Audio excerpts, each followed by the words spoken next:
За 19 оны 2 дугаар бодлого. За тэгэхээр хасах 1 3 гэдэг матрицыг 5 2 гэдэг матрицаар үржүүлэхэд за хариунд нь юу гарах вэ гэж байна.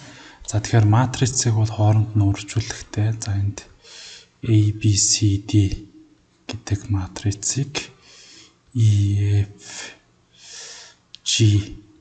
гэдэг матрицаар үржүүлсэн гэж бодъё. За тэгвэл энд үржүүлэхдээ бол за эндээс энэ мөрийг бол багнаар үржүүлдэг.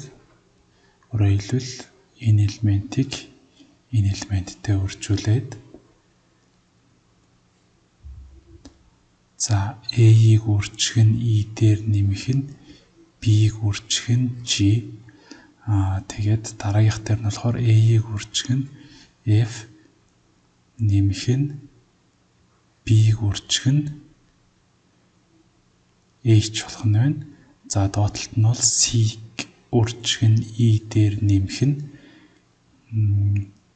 D-ийг үржих нь G харин энд бол C-ийг үржих нь F дээр нэмэх нь D-ийг үржих нь H гэж ингэж гарч ирдэг.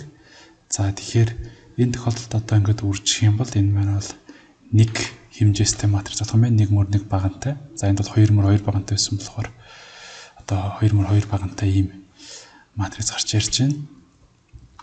За энийг зэгээ буцаад цагаан болгож аваад үржүүлэх юм бол эхлээд энэ хоёрыг хооронд нь үржүүлнэ. За матрицын хаалтаа тавиад хасах 5 дээр нэмэх нь за энэ хоёрын хаалт гэхээр энд 6 за ингээд хооронд нь нэмэхээр 1 гэдэг ийм 1 мөр 1 багантай матриц гарч ирж байна.